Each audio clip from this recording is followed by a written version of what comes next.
Assalamualaikum warahmatullahi wabarakatuh. Waalaikumsalam. Alhamdulillahi rabbil alamin wassalatu wassalamu ala asyrafil anbiya'i wal mursalin habibina maulana Muhammadin wa ala alihi wa sahbihi ajma'in. Man yahdillahu fala mudilla lahu wa man yudlil fala hadiyalah. Qala al-musannif rahimahullahu ta'ala wa nafa'ana bi'ulumihi fid darain amin summa qala. Dan yang keenam. Ini dari makalah yang ke-20. Kita masih sampai yang kelima, ini yang keenam.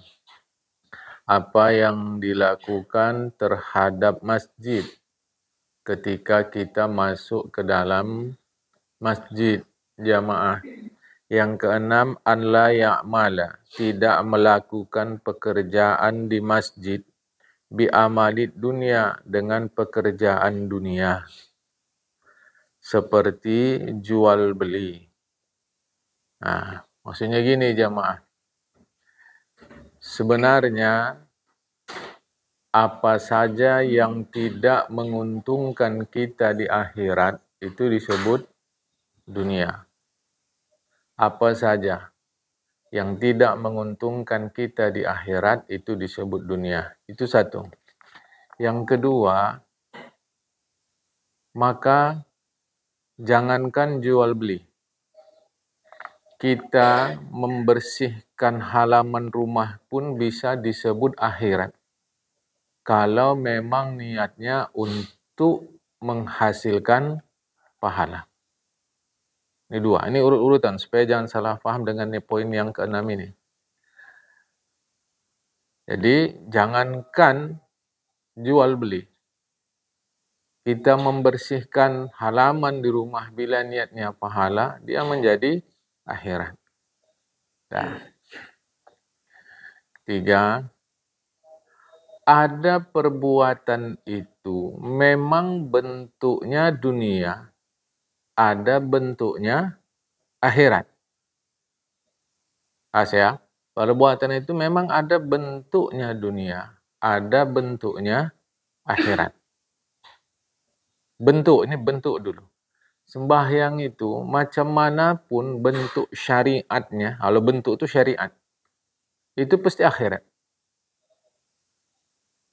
Zahirnya jamaah, itu pasti akhirat.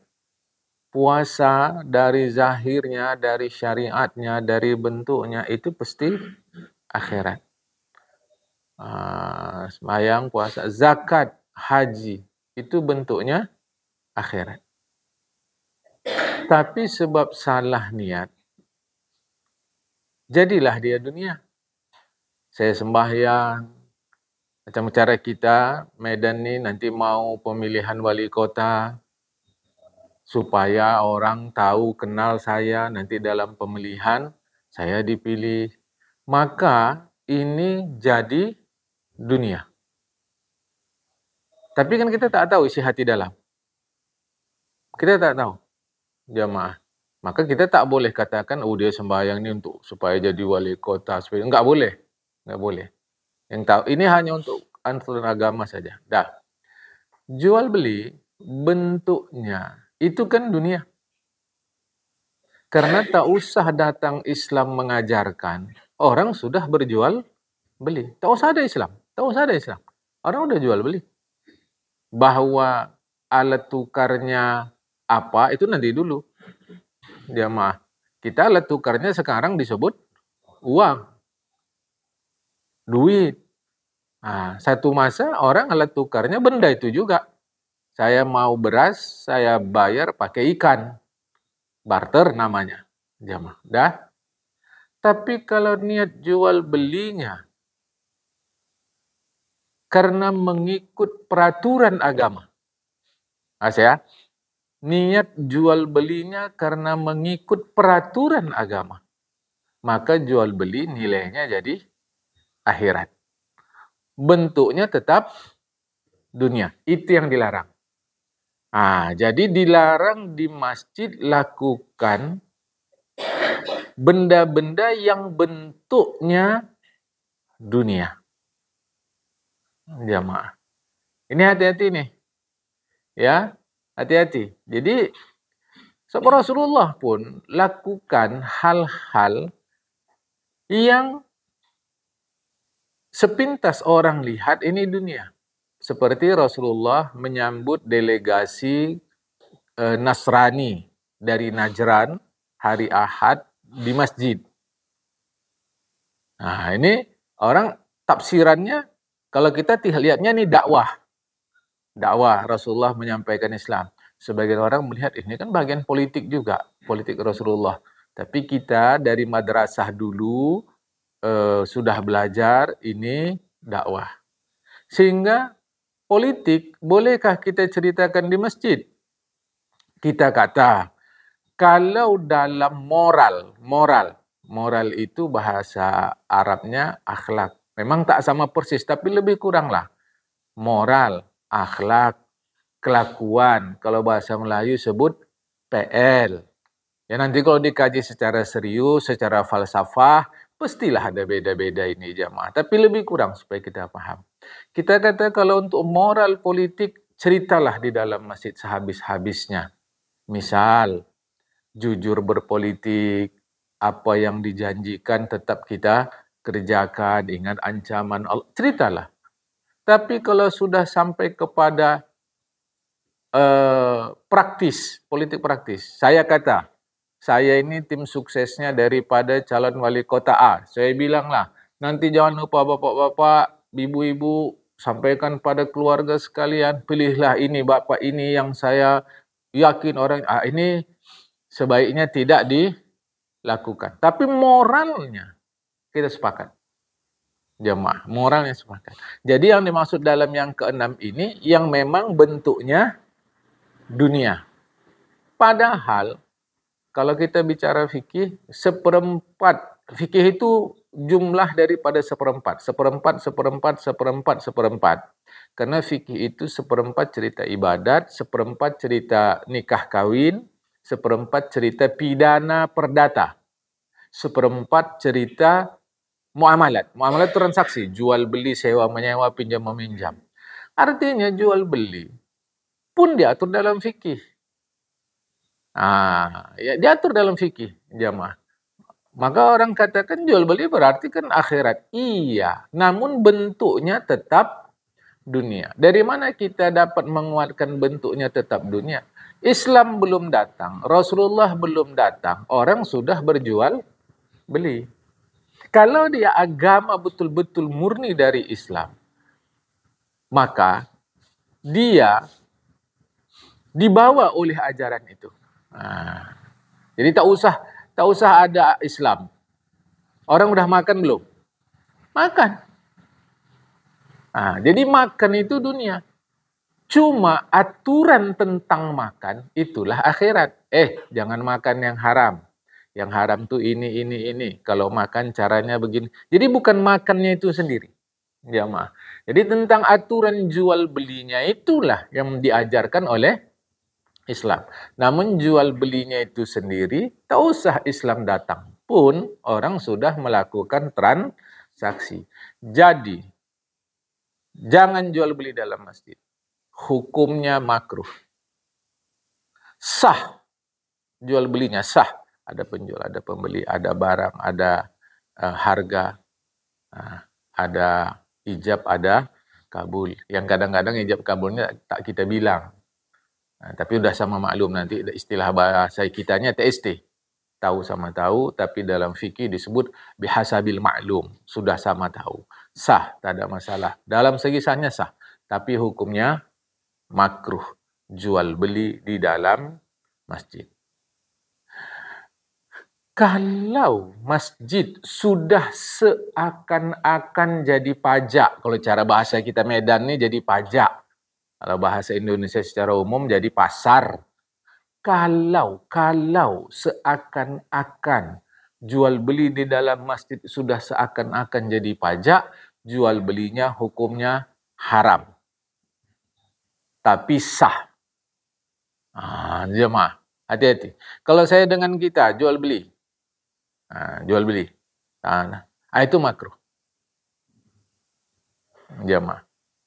Tapi udah macam pajak kesudahan. Sini ada orang jual beli, sana jual beli, sana. Itu sudah dihukumkan haram. Ya, sudah dihukumkan haram. Jadi itu jual beli. Jadi di dalam masjid sebaiknya tidak dilakukan jual beli. Macam mana kalau melalui handphone? Lebih kurang sama. Jamaah, sebaiknya tidak dilakukan. Memang waktu pakai handphone kita kan tidak transaksi. Kita transaksi, tapi orangnya tak ada di sini.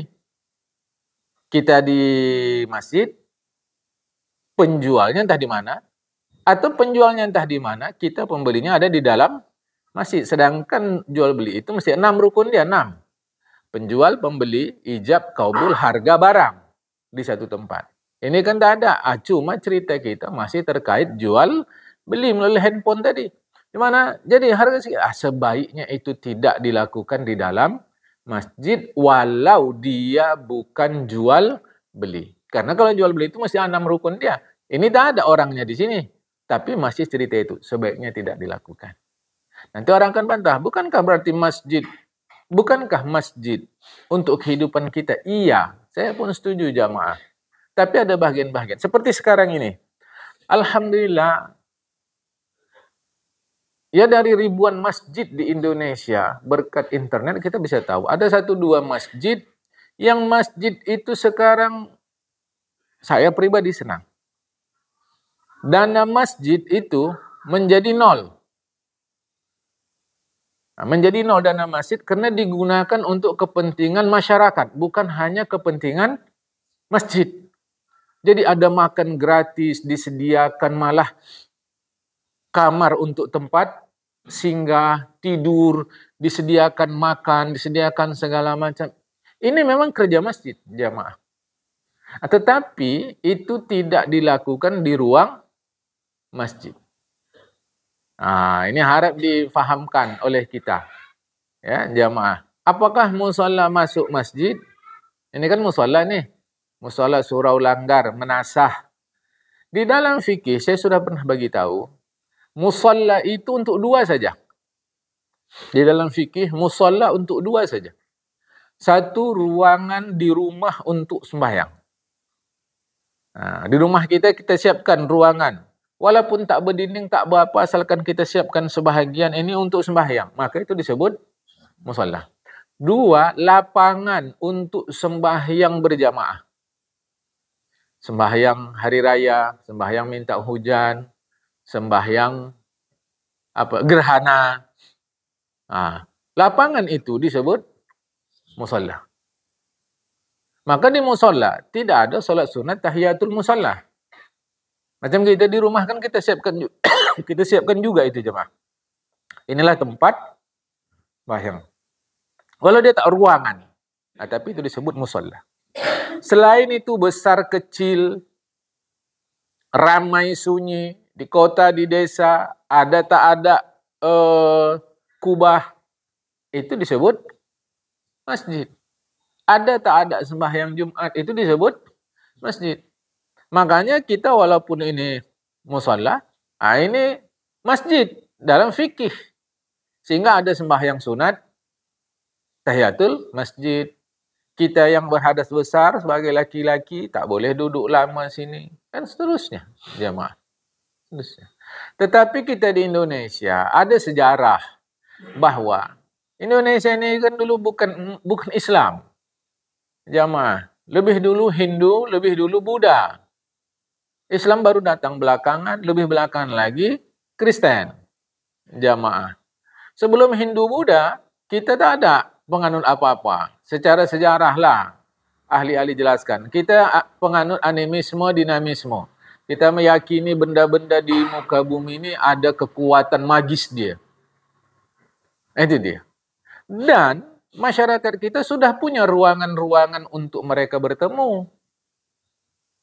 Sesederhana apapun ruangan itu, bangunan itu. Nah, ketika Islam masuk, bangunan atau ruangan-ruangan itu tidak dirubuhkan.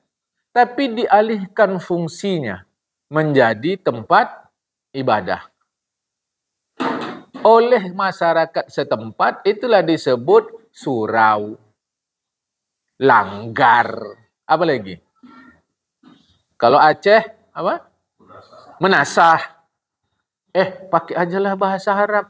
Musolla. Itulah asal semulanya. Jamaah, itulah asal semulanya. Maka, tidaklah dikerjakan sembahyang sunat tahiyatul masjid. Padahal kalau secara fikih, semuanya itu masjid. Jadi kalau berantuk begini macam mana? Saya ikut pemahaman dari sejarah kami dulu. Silakanlah. Silakan. Kalau kita ikut fikih, maka ini sudah berlaku sebagai masjid. Walau kita sebut musalla, kita sebut surau ditulis di situ, kita sebut langgar, seterusnya. Seperti sebahagian saudara kita, sehingga saya di Indonesia pun ada, sempat jadi isu ramai, gereja dibeli, dijadikan masjid. Sehingga saya di Indonesia ada. Jamaah. Sempat ramai dulu di internet. Tapi apakah memang betul begitu? Kita tak tahulah. Itu pemerintah punya urusan. Warga katanya membeli. Dibeli gereja jadi masjid. Tapi kalau di luar negeri macam di Eropa, jamaah, memang tak satu dua gereja dibeli jadi masjid. Bahkan pendeta sendiri pun mengakui. Pendeta Indonesia sendiri mengakui. Awak belum pernah ke sana, berita-berita sajalah. Itulah gitu kira-kira ruangan surau langgar dulu-dulunya. Jamaah. Sehingga kalau kita tanya, jual beli di masjid, di musalla surau langgar, apakah kena juga hukum ini? Kena kalau kita tengok hukum fikih. Tapi saya ikut keadaan kami sejarah Indonesia, kata kita. Sudah. Tak ada masalah. Kalau itu yang kita tengok, maka jangan keliru pernyataan saya berikut. Berarti surau kita ini, musala kita ini sama statusnya dengan balai pertemuan warga. Berarti sama statusnya, jamaah. Bahkan balai pertemuan warga, satu masa kalau kita perlukan, bisa diubah jadi musala. Ramai kali warga mau sembahyang, mau pergi sana sini, nanti lama waktunya. Udah di musala saja. Kita geser kursinya sedikit, nanti atur balik. Jadi itu saja masalah. Jamaah. Jangan keliru. Supaya kita satu faham, kedua jangan berkelahi. Jadi hukum jual beli di masjid makruh. Tapi jual belinya sah. Kalau dia seakan-akan jadi pasar, haram. Jual belinya sah. Apa dunia, apa akhirat, saya sudah sebutkan. Jamaah. Jadi ini bentuk, bukan niat. Bukan niat. Macam mana pun niatnya tak betul, sembahyang itu secara syariat, secara zahir, secara bentuk, kita kata akhirat. Macam mana niat tulus baik benarnya, jual beli secara bentuk, secara syariat, secara zahir kita sebut dunia. Jadi persoalan dalam ini yang disebut adalah syariatnya, bentuknya, jamaah. Jadi kalau ada, misal kita jual beli di masjid ada yang larang, ya sudah jangan dibantah balik. Aku kan niat aku akhirat. Manalah orang tahu niat kita, jamaah. Kita perkecilkan potensi atau kemungkinan konflik antara kita sesama umat Islam. Jadi kata Rasulullah, disunatkan mengucapkan ketika melihat pekerjaan jual beli itu la arbahallahu tijarataka. Semoga Allah tidak memberi keuntungan perniagaanmu. Jadi kalau nampak orang jual beli di masjid, doa ini boleh. Saya tak paham bahasa Arabnya ini. Bahasa Indonesia. Semoga kalian tak beruntung jual beli ini. Boleh. Berarti doakan buruk? Bukan. Jangan coba-coba ubah tempat akhirat jadi dunia. Oke. Kita tengok ya. Ini tengok nih. Sekali kita izinkan orang jual beli di masjid, orang akan niru nggak yang lain? Nanti kita larang. Aku kok dilarang? Dia kok enggak dulu? Coba jamaah. Aku dilarang, dia enggak. Nggak bisa gitu. Betul kak, jadi ramai nanti. Bukan sekitar masjid. Yang tunaikan ibadah haji sebelum ada renovasi Masjidil Haram, tahulah itu. Sekeliling masjid itu, Masjidil Haram, itu kedai. Jamaah. Sehingga kalau kita keluar dari Masjidil Haram, ya,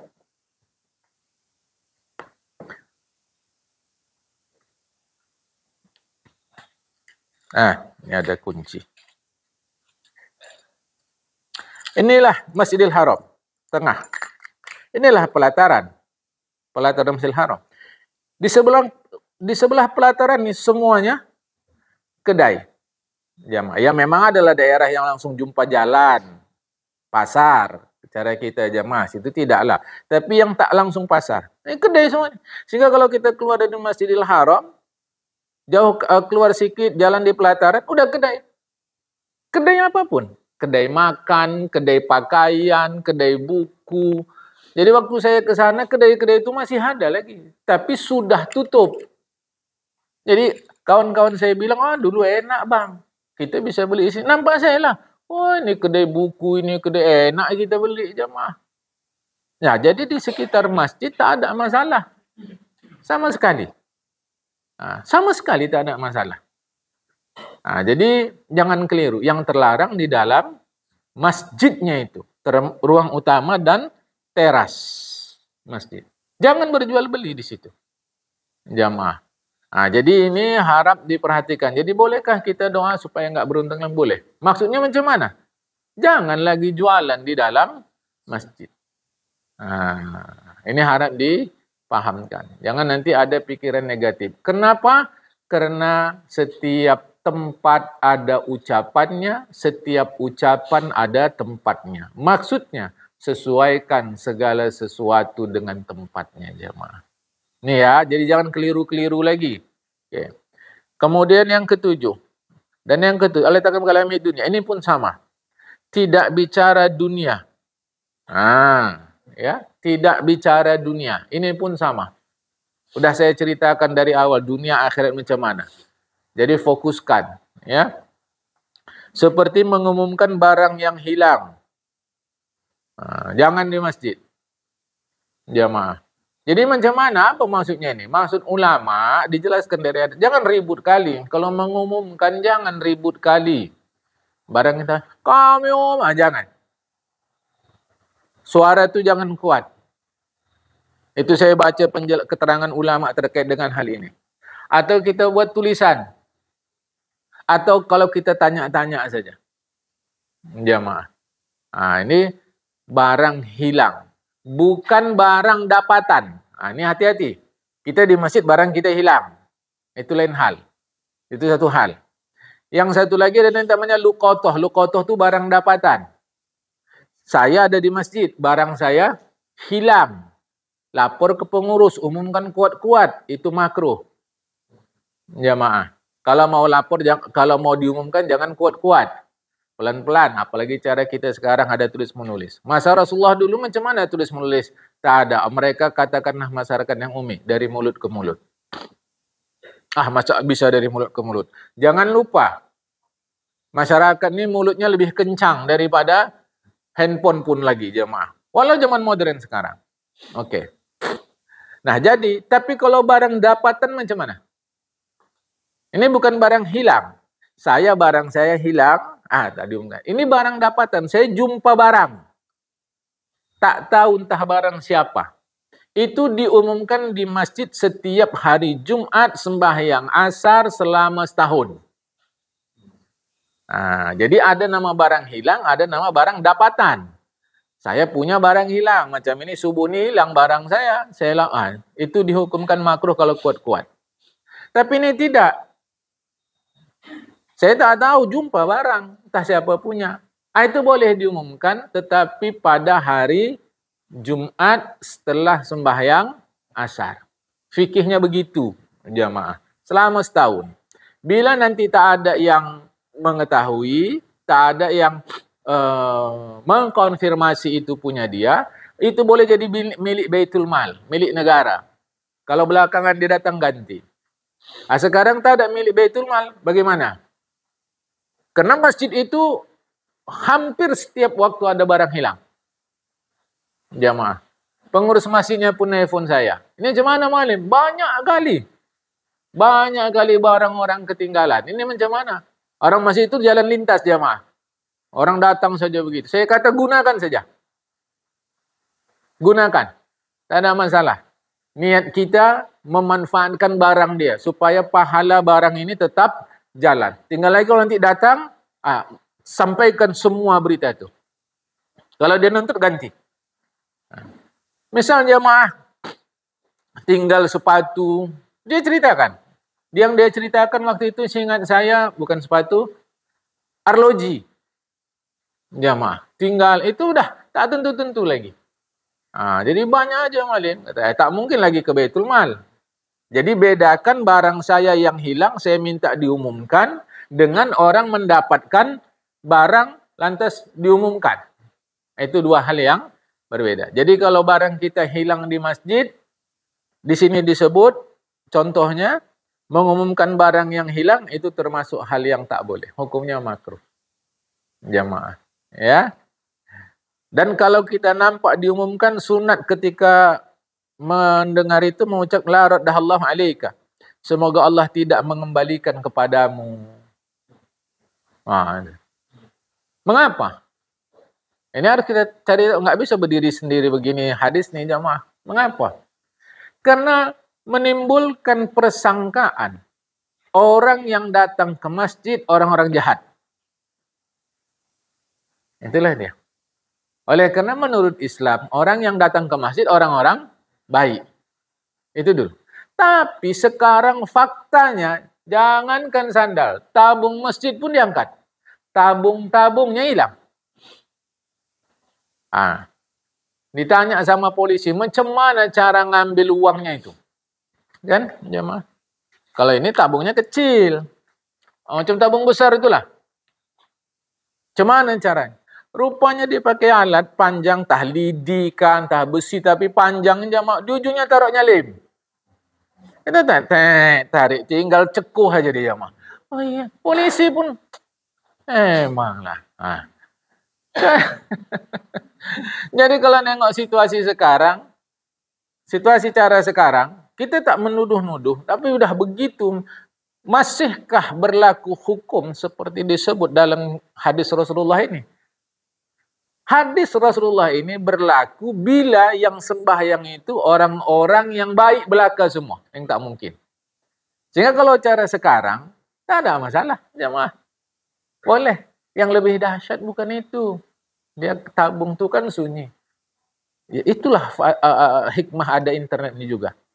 Sedang sujud awak, tas di depan awak pun hilang. Hebat lah ini. Jamaah. Hilang. Sujud. Coba. Apalagi ada pemahaman kita. Jangan batalkan sembahyang. Tapi ini kalau ini kejadian langsung. Waktu itu saya masih remaja lagi jamaah. Cara masjid dulu kan di sebelah sab depan tuh ada pintu. Masjid dulu, sab depan tuh kan ada pintu kanan kiri. Jamaah. Abang tuh sebelah kanan sini. Nah, kanan. Zuhur. Seingat saya zuhur. Saya di belakang. Ya, zuhur lah. Sebelah kanan. Sedang sembahyang dia. Diambil orang tasnya. Batalkan dia sembahyangnya. Kejarnya orang tadi. Emang begitu. Ya, memang begitu. Tapi yang kejadian saya nonton di internet itu, si ibu tadi tidak pula begitu. Habis sembahyang baru dia sibuk. Udah hilang lah. Mana orang kita jamaah. Jadi hadis Rasulullah ini betul. Oleh karena diyakini yang sembahyang ke masjid itu semua memang niatnya mau sembahyang. Tapi kalau cara sekarang, hadis ini tak dapat kita terapkan. Hadis ini tak dapat kita terapkan. Oleh karena kenyataannya mengajarkan kita yang sembahyang ke masjid, Masya Allah niatnya. Sehingga kalau diumumkan pun silahkan, tapi harap jangan terlampau kuat, mengganggu orang. Tak usah lagi baca doa ini. Apalagi kalau pas dibaca dengar yang hilang, sedih kali lah dia. Begitulah doa kau buruk kali sama aku kau. Sembahyang pun niat hati kau tak betul juga. Jadi hadis-hadis Rasulullah itu mesti kita rujuk kepada para ulama untuk memahaminya. Itu ya. Yang ke-8. Allah yakhruja hatta yusalli raka'ataini. Tidak keluar ke masjid dan tidak pula langsung duduk kecuali sudah mengerjakan sembahyang sunat 2 rakaat. Jadi kalau masuk masjid sembahyang sunat 2 rakaat, tahiyatul masjid. Usahakan jangan lama dulu kita bersalam-salaman, apalagi bercerita. Kalau sekedar masuk tanya, apa kabar, sehat? Oke. Tapi kalau sudah terlampau panjang nanti, dia tak lagi disunatkan sholat tahiyatul masjid. Berapa lama? Lama atau sebentarnya itu tengok pertimbangan kita lah. Jamaah. Makanya itu orang-orang alim itu kalau masuk masjid tak mau disalaman dulu. Langsung dia menepi. Sembayang dulu dia. Jamaah. Ya, ini harap dipahamkan. Jadi malah kadang ada kita kalau masuk masjid cerita panjang lebar lama, itu sudah hilang kesunatan mengerjakan sholat tahiyatul masjid. Dan makruh kita jadinya. Makruh. Satu. Kedua, kadang kita tak mungkin lagi sholat sunat tahiyatul masjid. Tak mungkin. Bukan tak mau. Tak mungkin. Mengapa? Misal pengajian sudah dimulai. Ini kalau awak sembahyang sunat nanti ketinggalan penerangan si guru.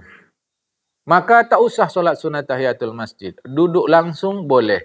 Tetapi supaya hilang hukum makruh, baca subhanallah walhamdulillah wala ilaha illallah Allahu akbar 4 kali. Subhanallah walhamdulillah wala ilaha illallah Allahu akbar.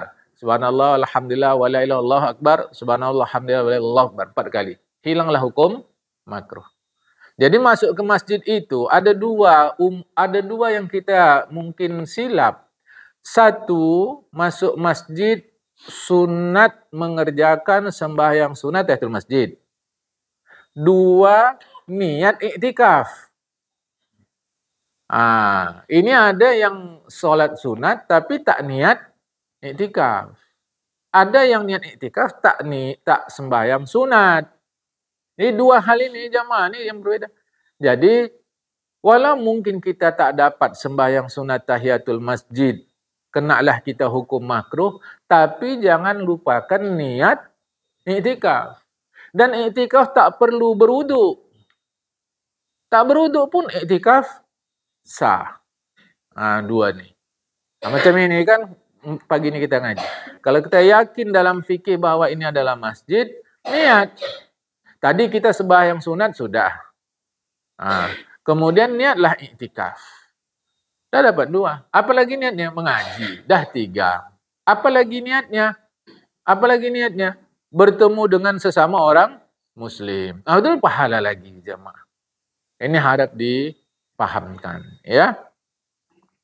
Tetapi jika masuk ke Masjidil Haram dan ingin tawaf, maka yang paling utama mulailah tawaf. Kemudian berniat mengerjakan 2 rakaat sembahyang sunat tawaf dan sembahyang tahiyatul masjid sekaligus. Jadi kalau Masjidil Haram masuk tidak sembahyang sunat tahiyatul masjid. Yang sunat adalah langsung tawaf. Tawaf. Habis tawaf baru sembahyang sunat tawaf. Jadi tahiyatul masjidnya adalah tawaf. Ini harap difahamkan. Tahiyatul masjidnya kalau Masjidil Haram adalah tawaf. Masuk tawaf. Habis tawaf saya perlu sa'i lagi. Bukan umrah ini. Bukan haji. Masjid itu saja. Asal masuk masjid, tawaf. Asal masuk masjid, tawaf. Jamaah. Segar ke badan. Habis tawaf, haus rasa, minum zam-zam dulu. Baru sembahyang sunat tawaf. Niatkan sekaligus tahiyatul masjid. Aku nggak pandai sekaligus. Kalau sekaligus kan berarti 2 itu. Satu sembahyang sunat tawaf, satu sembahyang sunat tahiyatul masjid. Tak pandai aku dua-dua kayak gitu. Udah satu saja. Sembahyang sunat tawaf. Jamaah. Ya, kita tak tahu langkah daripada Allah Ta'ala. Sebab ini dunia ini terus berubah. Boleh saja nanti balik lagi peraturan pemerintah. Kita ke Masjidil Haram itu naik kapal laut. Ingat lagi dulu kapal laut jemaah dari Belawan. Jadi boleh saja peraturan pemerintah itu berubah lagi dan dunia menyetujui naik kapal laut. Itu boleh saja jemaah. Kalau naik kapal laut tentulah biaya lebih murah. Secara fikiran kita orang normal lah. Biaya lebih murah. Mana tahu langkah kita ada. Udah ingat ngaji subuh nih. Bahwa masuk Masjidil Haram tawaf. Masjidil Haram tawaf. Masjid Nabawi tidak. tetap solat sunat tahiyatul masjid. Ya. Yang ke-9, ala yadkhul illa berwudu. Ini sebaiknya. Tidak masuk ke dalam masjid kecuali sudah berwudu. Ini sebaiknya. Dan disunatkan bagi yang tidak mengerjakan sembahyang sunat tahiyatul masjid mengucapkan sebanyak 4 kali. Ini yang saya sebut tadi. Subhanallah walhamdulillah wa la ilaha illallah akbar. Maha suci Allah, segala puji bagi Allah. Tidak ada Tuhan melainkan Allah dan Allah Maha besar. Dengan begitu maka hilang hukum makruh. Jadi kalau masuk masjid tidak sembahyang sunat tahiyatul masjid, baca ini, hilang hukum makruh. Hukum ini berlaku bagi siapa saja yang tidak mudah berwuduk di masjid, kecuali setelah menunggu lama. Adapun jika tidak begitu, maka bacaan tadi tidak berlaku. Karena berarti dia lalai sebab tidak berwuduk padahal mudah. Jadi kalau masuk masjid, kan solat sunat tahiyatul masjid. Lah kita tak berwuduk, macam mana solat sunat? Baca ini. Jemaah. Kecuali berwuduknya mudah. Masuk masjid, mudahnya berwuduk situ. Awak aja yang malas. Nanti-nantilah berwuduk, masuk aja masjid dulu. Berarti masuk masjid dalam keadaan tidak berwuduk. Berarti kan dia tidak sembahyang sunat tahiyatul masjid. Supaya enggak kena makruh, awak bacalah ini, tak berlaku. Berarti orang ini malas berwuduk. Oleh karena berwuduknya mudah. Kecuali jauh jemaah. Kecuali jauh. Ya. Istiqlal tu jauh. Jauh kali. Di bawah tempat berwuduk. Entah sekarang awak tak tahu. Yang awak ceritakan pengalaman awak dulu jemaah. Jauh kali. Entah sekarang diubah pula oleh mereka jadi dekat. Saya tak tahulah. Jemaah. Jauh kali. Sini awak berwuduk. Ke sana baru naik lagi ke atas. Baru ke ruang utama. Alah capeknya. Jemaah. Payah kali awak rasa. Sudahlah masuk aja lah awak ke masjid Istiqlal. Tak berwuduk. Tak solat sunat tahiyatul masjid. Alasan jauh kali. Apalagi awak macam gini. Aduh. Baca ini berlaku. Karena ada alasan, bukan lalai. Tapi kalau macam masjid kita yang dekat-dekat, malaslah. Masuk aja langsung ke masjid. Berarti tak sembahyang sunat tahiyatul masjid. Bacalah ini supaya enggak kena makruh. Tidak, dia tetap kena makruh. Karena berarti lalai. Ya. Jadi tidak serta-merta orang yang masuk ke masjid, tidak solat tahiyatul masjid, langsung dihukum makruh. Tidak. Tengok situasi. Jamaah. Ini ya. Kalau mudah berwuduk, masuk ke masjid, tidak solat tahiyatul masjid, makruh. Tak mudah berwuduk, masuk ke masjid, berarti dalam keadaan berhadas kecil, tidak solat sunat tahiyatul masjid, baca doa. Ada wuduk. Udah, ada wuduk. Bukan mudah lagi. Berwuduk saya udah. Tapi tak bisa dikerjakan sembahyang tahiyatul masjid. Contohnya macam tadi. Kita masuk, pengajian sedang berlangsung. Sayang awak kalau sembahyang dulu takut ketinggalan penjelasan si guru tadi.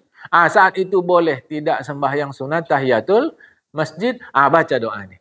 Jadi kita tak terkena makruh. Paham nih jamaah? Ya, poin-poinnya dah saya sebut nih. Dan yang ke-10. An yaqula idza qama subhanallahi wa bihamdihi asyhadu an la ilaha illa anta astaghfiruka wa atubu ilaika. Ini disebut doa kafaratul majlis. Yang ke-10. Ya. Dan ini halaman sebelah di halaman 160. Baris keempat dari atas. Dan yang ke-10, an yaqula apabila berdiri ucaplah. Ini doa kafaratul majlis. Doanya subhanakallahumma wa bihamdika asyhadu an la ilaha illa anta astaghfiruka wa atubu ilaika. Baca doa ini saban kita bubar dari masjid. Saban kita bubar dari masjid. Ini tak ada pengajian ini. Habis sembahyang zuhur hampir tak ada pengajian adat kita di Medan ini jamaah. Habis sembahyang zikir-zikir pulang. Baca doa nih. Subhanakallahumma wa bihamdika. Subhanakallahumma wa bihamdika asyhadu an la ilaha illa anta astaghfiruka wa atubu ilaika. Ini doa kafaratul majlis. Jamaah. Tak mesti di masjid. Sebab ini doa kafaratul majlis bukan hanya di masjid. Bubar pengajian. Pengajiannya cara kita mungkin wirid-wirid di rumah. Atau cara kita ada apa tuh? Kalau iyalah wirid jamaah, wirid malam Jumat. Habis wirid kan kasih nasi berkat. Pulanglah kita salam-salaman. Sambil gitu baca. Subhanakallahumma bihamdika asyhadu an la ilaha illa anta astaghfiruka wa atubu ilaika. Ini doa disebut kafaratul majlis. Pendek kata bubar pertemuan. Oh, ini bukan pengajian. Apa ini? Ini penyuluhan dari Pak Kepling. Katanya kita akan adakan pendataan untuk pemilu ini. Habis pengumuman dikumpulkan, warga pulang. Itu pun juga baca. Jamaah baca. Asalkan pertemuan atau apa, bubar, baca. Jangan yang maksiat lah ya. Pertemuan maksiat pula. Kalau itu kita janganlah datang. Kita jangan. Udah tahu maksiat, kita datang. Habis itu supaya nggak ada dosa, baca ini. Itu namanya ngarang-ngarang sendiri. Nggak benar itu. Ya, jamaah. Dah. Artinya ada di situ. Saya tak baca lagi artinya jamaah demi hematkan waktu kita. Meriwayatkan Imam Tirmizi dari Rasulullah. Bersabda Rasulullah. Kita pun baca terjemahannya saja ini. Siapa saja yang berada dalam satu pertemuan dan banyak kekeliruannya. Kemudian sebelum meninggalkan pertemuan itu mengucapkan doa. Macam mana kalau tak banyak kekeliruannya, Pak? Seperti sembahyang. Kami berjamaah pulang macam saya sebut tadi. Kan tak banyak kekeliruannya. Baik jugalah doa ini dibaca. Namanya juga doa. Ucapkanlah. Subhanakallahumma wa bihamdika asyhadu an la ilaha illa anta astaghfiruka wa atubu ilaika. Ya.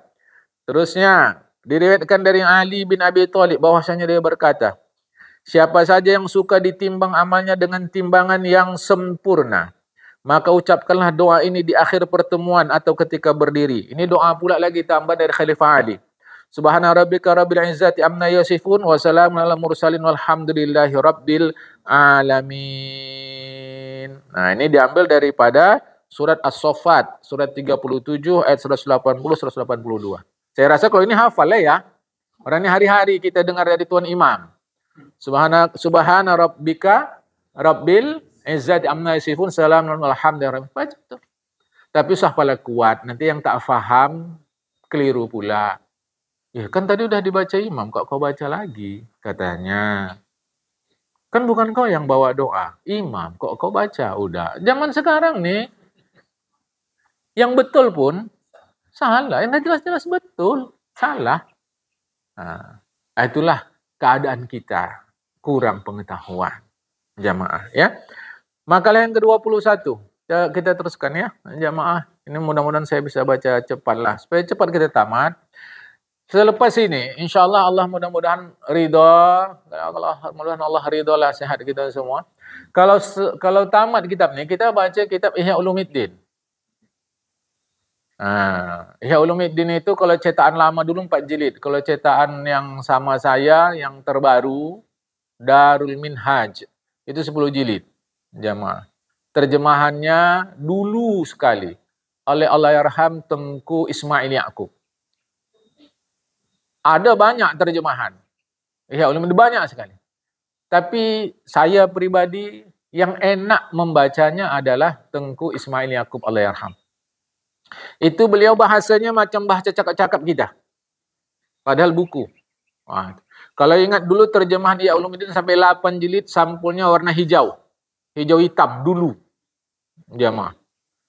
Ini yang beliau punya itu langka sekarang. Harganya mahal. Karena dapatnya sulit. Jadi siap-siapkan baca Ihya Ulumuddin kita insyaAllah. Kalau Allah ridha. Kalau Allah tak ridha macam mana lagi? Jamaah. Makalah yang ke-21. An Abi Hurairah dan Nabi Muhammad SAW. Apa kata Rasulullah? Artinya daripada Abu Hurairah anhu daripada Nabi Muhammad SAW. Sembahyang itu adalah tiang agama. Bahasa kiasan. Jangan dicari-cari. Kalau ini tiang agama adalah sembahyang. Apalah lantainya? Apalah atapnya? Jendelanya apa? Pintunya apa? Dapurnya apa? Kamar? Ini kiasan saja. Jamaah ya. Maksudnya penguat agama. Sebagaimana tiang penguat rumah. Sebagaimana bukit dan gunung penguat bumi. Yang kalau bahasa Jawa disebutnya paku buwono. Lah buono itu buana. Buana itu bumi. Jadi paku buono. Lah kita kalau paku bumi itu yang untuk beton-beton itu jamaah. Itu kita sebut paku bumi. Jadi penguat. Kalau tak ada bukit gunung, bumi ini goncang saja. Sekali-sekali gunung itu marah, goncang dia jamaah. Ini peringatan sama kita. Jadi seperti itulah. Jadi sembahyang itu penguat rumah. Ya, macam mana tiang penguat rumah, begitulah sembahyang. Wa fiha, dan pada sembahyang itu asyru khisalin. Ada 10 macam.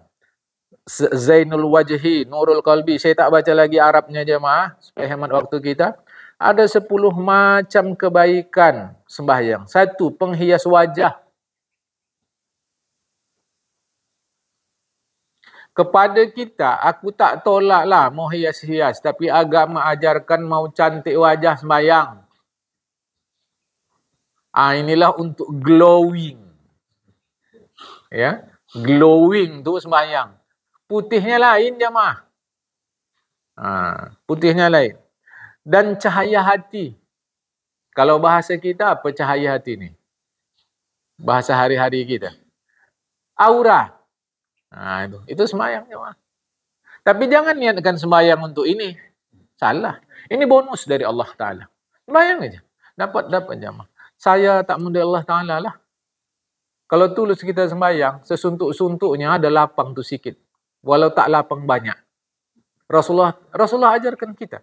Bila hadapi masalah, nomor 1, sembahyang. Baru lepas tu selesaikan masalah. Kenapa? Faktanya ada luar, ada dalam. Luar itulah masalah. Dalam itulah hubungan kita dengan Allah. Kadang jalan keluar tu ada di depan mata kita. Tapi kerana dalam tu sedang sedih, sedang gundah, jalan keluar tu tak nampak. Padahal kalau kita tak sedih, jalan keluar tu nampak. Kadang begitu. Kadang jemaah. Nama hidup lah. Kita tak tahu lah apa-apa cobaan hidup ni jemaah. Jadi hati itu perlu tetap dihubungkan ke Allah. Maka Rasulullah katakan kalau ada masalah, sembahyang dulu. Jadi sembahyang tu cahaya hati. Apakah dengan sembahyang selesai masalah? Kalau dengan sembahyang selesai masalah, maka Rasulullah masalahnya selesai. Rasulullah masalahnya tak selesai-selesai. Jemaah. Dakwahin sana, dakwahin sini, dimaki sana, dilempar sini. Tetapi dengan sembahyang itu membantu menyelesaikan masalah. Ya. Nabi bersabda, sembahyang seseorang itu adalah cahaya hatinya. Maka siapa saja yang mau, terangilah hatinya. Riwayat Imam Dailami. Tapi ingat jamaah, jangan ini niat. Ini bonus. Sembahyang karena memenuhi perintah Allah. Dapat bonusnya ini. Yang ketiga apa? Menenangkan badan. Bahwasanya Nabi bersabda, tegakkanlah sembahyang. Karena sesungguhnya sembahyang itu adalah ia obat. Riwayat Imam Ahmad dan Ibnu Majah. Jemaah. Tegakkanlah sembahyang. Sembahyang itu obat. Kata kita nanti, kalau gitu tuh salah ada rumah sakit. Ini aja. Tidak, ini membantu. Membantu jemaah. Tapi itu tadilah, kadang gerak kita tak betul. Diteliti para ahli, ketika kita ruku, ketika sujud, itu memberikan kebagusan bagi tubuh kita. Jemaah ya. Kata Nabi, sesungguhnya Allah apabila menurunkan bencana dari langit kepada penduduk bumi, maka Allah palingkan bencana itu dari para pemakmur masjid. Riwayat Askari. Allah palingkan dari pemakmur masjid. Jemaah. Jadi ini mau hati. Nyatanya kemarin waktu gempa orang masjid kerubuhan ketimpa masjid mati semua. Itu macam mana penjelasan terhadap ini? Jemaah. Katanya kalau sedang sembahyang Allah palingkan. Ada jawaban. Saat itu memang sudah datang ketentuan mereka, ajalnya sampai. Jemaah. Ini hati-hati ya. Seperti amalan-amalan. Ada amalan-amalan yang kalau kita amalkan itu memanjangkan umur. Kita tak mati tahun itu. Jemaah. Jadi orang berpaham kalau gitu supaya tak mati-mati, amalkan itu saja. Nyatanya Rasulullah meninggal. Nabi Nuh yang ratusan tahun umur dia. Bahkan ada sebut sekian 900 tahun atau 1000 tahun lebih. kata Al-Quran. Perkara tahun-tahunnya itu biar para ahli. Tapi yang jelas itu beliau ratusan tahun jemaah mati juga. Kalau gitu maksudnya apa? Ulama jawab, bila memang sampai takdirnya nanti dia Allah buat lupa mengamalkan amalan itu. Sampai di masanya jemaah. Ini pun sama. Pemamur masjid diterima atau ditolak, begitu kuat tsunami, masjid selamat waktu di Aceh. Jemaah, macam mana kita bohonginya? Orang faktanya begitu. Kuat tsunami, masjid selamat. Orang salah. Waktu sibuk waktu gempa berikutnya, sibuk orang masuk ke masjid di Medan nih. Jemaah. Lari ke masuk masjid. Coba dulu. Jemaah kan? Jadi ini mau hati-hati. Kata Rasulullah begitu dia Imam Askari. Kemudian apalagi fadilat orang sembahyang tu yang ke-6, yang ke-4, 5, 6. Tadi sudah 1 2 3. Ya, 1 2 3 sudah. Wajahnya bagus, cahaya hati, rehat atau tenangkan badan. Wa unsun fil qabri wa minzar rahmah wa miftahu sama. Sembahyang itu menjadi kawan dalam kubur, tempat turun kasih Allah dan kunci langit. Kunci langit itulah doa tu jamaah. Kan? Sembahyang itu doa. Doa tertinggi sembahyang itu. Bahwasanya Nabi Muhammad SAW bersabda, terjemahannya, sembahyang itu adalah persembahan orang yang bertakwa. Riwayat Qudai dari Ali. Ya. Yang ke-7, ke-8. Pemberat timbangan dan kerelaan Tuhan. Pemberat timbangan dan kerelaan Tuhan. Nabi katakan, terjemahnya, tiada satu keadaan seorang manusia yang paling disukai Allah Ta'ala selain melihatnya sujud, menyungkurkan wajahnya di tanah. Riwayat Imam Tabrani. Jadi, maka tinggi nilai sembahyang. Karena disitulah kita sujud. Jamaah ya. Tak ada ibadah yang buat kita sujud. Kecuali solat, sembahyang tu jamaah. Itu maka tinggi kali nilai sembahyang itu. Karena dengan sujud itu kita secara bentuk, secara syariat, secara zahir kita mengaku hamba Allah Ta'ala. Dan ketika sujud ini kan anggota tubuh yang termulia ya. Apa anggota tubuh termulia? Kepala, wajah. Kita dipukul betis dengan ditampar pipi, mana sakit kali hati kita? Pipi. Padahal waktu dipukul betis kuat, waktu tampar pipi pelan, tapi sakit kali kita rasa. Mana anggota paling jijik awak? Paling buruk? Dubur. Tapi waktu sujud, justru muka kepala paling mulia ni berada di bawah dubur. Cak tengok tu jamaah. Berada di bawah dubur. Kalau kau mau mulia di sisi Allah Ta'ala, sujud kau. Kalau kau mulia di sisi Allah, hikmahnya rendahkan dirimu serendah-rendahnya rendah di hadapan Allah Ta'ala yang disimbolkan melalui kepala kita lebih rendah dari dubur. Maka tinggi kali nilai sembahyang. Ya, yang ke-9. Dan karcis masuk surga. Sembahyang itu karcisnya. Jamaah. Sembahyang itu karcisnya. Tinggal kita nanti di dalam bioskop surga itu duduknya di mana? Balkon atau mana? Atau kursi? Kita pilih. Makanya walau sama sembahyang, sama karcisnya semua, belum tentu di dalam sama. Jamaah. Ini dia nih. Jadi, mau tahu karcis kita cemana nanti nonton bioskop di akhirat? Tengok cemana sembahyang kita. Kita dah tahu tuh jamaah, ya. Agak-agaknya inilah awak nonton film yang banyak, yang tempat duduknya banyak kepinding. Dulu kan, kalau yang nggak tahu berarti dulu remaja mudanya tak nonton bioskop nih berarti, jamaah. Yang duduk banyak kepinding, pulang-pulang bengkak-bengkak gatal jamaah. Hadis Rasulullah. Sesungguhnya orang yang sembahyang bagaikan seorang yang mengetuk pintu penguasa. Sesungguhnya siapa saja yang senantiasa mengetuknya, hampir pasti dibukakan untuknya. Riwayat Dailami. Kira-kira begitu. Jadi Allah akan terima kita insyaAllah. Karena kita udah lama ngetuk-ngetuk pintu itu jemaah. 10. Dan penghalang neraka. Wahijabun minan nar. Di situ tak ada angka-angkanya jemaah. Ya, memang tak ada angka-angka dari Rasulullah. Ya, wa hijabun minan nar, penghalang neraka. Kata Nabi, kita baca terjemahnya, sembahyang itu adalah timbangan. Maka siapa saja yang menyempurnakannya sembahyang, maka disempurnakanlah untuknya timbangan tadi. Riwayat Imam Baihaqi dari Ibnu Abbas. Maksudnya adalah, sembahyang itu timbangan iman. Siapa saja yang menyempurnakan sembahyang dengan memperhatikan rukunnya dan sunatnya, maka Allah menyempurnakan janjinya berupa kemenangan dengan memperoleh pahala dan selamat daripada siksa neraka yang pedih. Faman aqamaha, maka siapa saja yang menegakkannya sembahyang, faqad aqamat din, sesungguhnya dia menegakkan agama.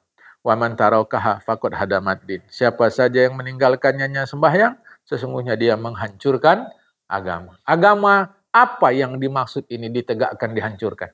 Apakah kalau orang semua tak sembahyang, Islam itu hancur? Apakah kalau orang semua sembahyang, Islam itu tegak? Bukan itu maksudnya. Maksudnya adalah orang itu beragama. Jadi kalau dia tak sembahyang, dia menghancurkan dirinya beragama Islam itu. Agama Islam pada dirinya itu yang dia hancurkan. Kalau dia sembahyang, kuatlah Islam itu pada dirinya. Ingat, al-Islamu ya'lu wa la yu'la alaihi. Islam itu kuat, tinggi, luhur. Dia dihancurkan, tak bisa hancur dia. Tubuh si Islam tu. Tapi kita yang menganut Islam tu, sehingga Islam tu menjadi bahagian diri kita, itu bisa kuat, bisa lemah. Bisa kokoh, bisa hancur. Bergantung bagaimana cara kita mengerjakan sembahyang.